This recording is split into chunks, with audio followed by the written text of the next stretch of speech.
Siguro, mag-memorize ng Japanese. Yun lang. May secret talent, hindi ko alam kung meron akong secret talent. Alam ko na, pag nalaman ko, sabihin ko sa inyo. Secret nga eh. Secret talent? Kaya nga secret eh. Hindi ko sasabihin sa inyo. Special talent ko po ay mag-acting ng iyak po. Yan po ang specialty ko po.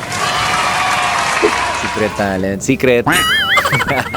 Dahil siguro magluto. Hindi ko kasi pwede pakita. Pero, yun. Halos lahat naman ng talents ko, parang napakita ko na rin. So, pagluluto talaga.